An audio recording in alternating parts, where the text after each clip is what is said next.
Aujourd'hui, on va voir ensemble 5 transitions créatives pour level up tes projets. C'est parti.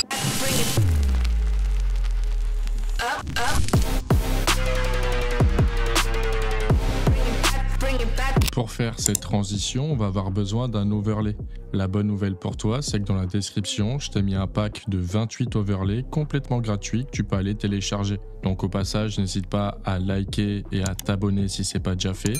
On peut commencer le tuto. On va se rendre dans notre Media Pool et sélectionner un overlay qu'on va mettre entre nos deux plans. L'objectif, c'est de trouver un passage qui va prendre tout l'écran qu'on va venir mettre entre nos deux plans pour que visuellement, on ne voit pas la transition entre notre plan 1 et notre plan 2. Donc là, on va se mettre entre nos deux plans. On peut déjà voir ici qu'on a un flash blanc qui prend tout l'écran, donc ça serait parfait.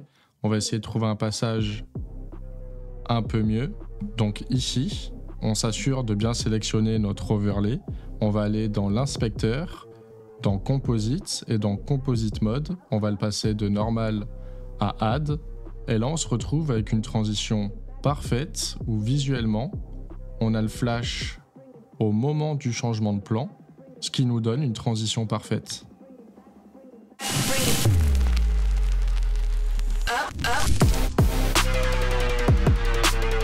Pour créer cette transition, on a besoin d'un objet ou d'une personne qui passe totalement devant l'écran. Donc on va venir faire un clic droit et ouvrir dans Fusion. On va sélectionner le polygone juste là qu'on va connecter à notre Media In. On peut voir que l'écran a totalement disparu. On va aller dans l'inspecteur et cliquer sur inverser. On va aussi passer en simple viewer en cliquant juste là pour que ça soit plus simple. On va venir sur la frame où on va commencer notre masque, donc ça va être ici, et on va dessiner un masque en étant le plus précis possible. Et on va tout simplement faire ça frame par frame.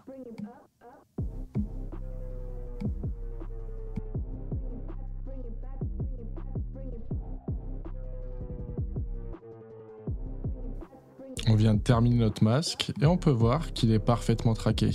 On n'a plus qu'à venir une frame sur la gauche, ici, et sortir complètement notre masque du cadre. Et là, on se retrouve avec notre transition terminée. Donc on va juste ajuster légèrement le masque, parce que si on désélectionne notre masque, on peut voir que la ligne est très brute. Donc on peut venir ici, dans Soft Edge, et venir adoucir le masque, et dans Border, ici, le replacer. Donc là, on est pas mal. On va ensuite aller dans Montage, mettre notre plan en V2 pour en dessous, mettre notre deuxième plan. Donc on va retrouver la première image, ça va être ici, et on se retrouve avec notre transition.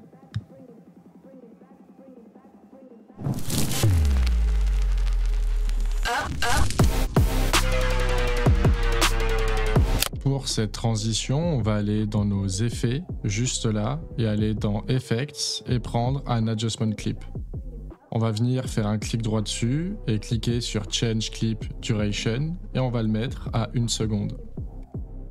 On va ensuite bien le placer entre nos deux plans, venir faire un clic droit dessus et ouvrir dans Fusion. Dans Fusion, on va aller dans Effets et on va taper Directional Blur. Donc il faut bien faire attention, il y en a deux et c'est le deuxième qu'il faut prendre.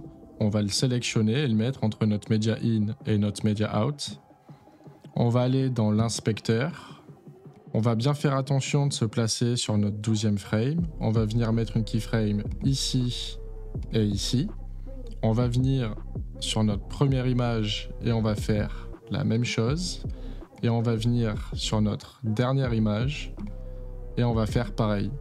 On va revenir ici et on va tout simplement augmenter le blur à environ 0,6 et aussi changer l'angle jusqu'à avoir quelque chose qui nous plaît. Donc moi je vais le mettre comme ça. On va revenir sur notre première frame. On va tout mettre à 0. On va revenir sur notre dernière frame et on va tout mettre à 0. On va passer ici dans Border Type de Reflect à Replicate. Et on a notre transition.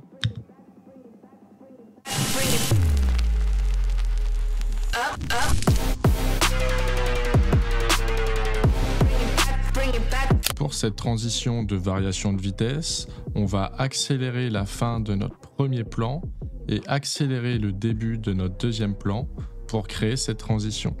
Donc on va venir faire un clic droit sur notre premier rush, cliquer sur Retime Curve et on va zoomer. On voit ici que c'est capé à 300%, donc on va l'augmenter à 1500% pour avoir de la marge. On va venir ici cliquer et décocher Retime Frame parce qu'on va juste utiliser Retime Speed pour créer notre accélération. On va sélectionner le moment où on veut créer notre accélération, donc je vais le faire à partir d'ici. Je vais venir mettre ma souris sur la ligne et cliquer sur Option sur Mac ou Alt sur Windows et faire un clic gauche, ce qui va nous créer une image clé. On va venir ici monter et là on crée notre accélération. Je vais le mettre à 1200%. Et ici on peut voir qu'on passe vraiment de 100% à 1200% d'un coup de façon très brute. Donc on va cliquer sur notre image clé et venir la lisser en cliquant ici. On va prendre cette petite poignée et on va l'étirer pour rendre l'accélération encore plus fluide. Et on va venir faire la même chose sur notre deuxième plan. On va venir faire un clic droit, Retime Curve. On va le passer de 300 à 1500%. On va venir ici, on décoche Retime Frame. Et on va venir choisir l'endroit où va s'arrêter notre accélération. Donc je vais le faire à peu près ici. Je me place sur la ligne, Option ou Alt plus clic gauche. Et je vais venir l'augmenter aussi à 1200% pour avoir quelque chose de cohérent. Je vais venir lisser l'image clé, prendre la petite poignée. Et on est pas mal. Et là on se retrouve avec notre speed ramping terminé.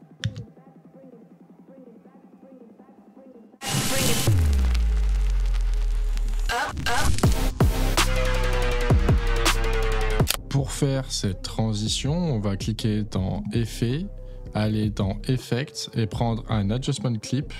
On va ensuite faire un clic droit dessus et Change Clip Duration. On va le mettre à 1 seconde. Et on va le mettre entre nos deux clips. On va ensuite repartir dans Effets, OpenFX. Et là, on va taper Camera Shake.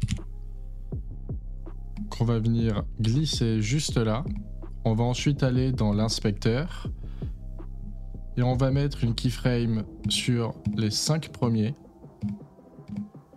Donc Motion Scale, Speed Scale, Motion Blur, Pan Amplitude et Tilt Amplitude.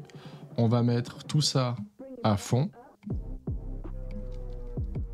Pan Amplitude, on va le mettre environ à 0,6. Pareil pour le tilt. On va partir sur notre première frame. On va tout réduire à 0. Ici, on va double-cliquer sur le nom, Pan Amplitude et Tilt Amplitude, pour que ça remette les valeurs par défaut. Et on va faire pareil à la fin. On réduit tout, on double-clique ici et ici pour remettre les valeurs par défaut. Et je vais ensuite descendre et aller dans Border Type et le passer de Black à Replicate. Et notre transition est terminée.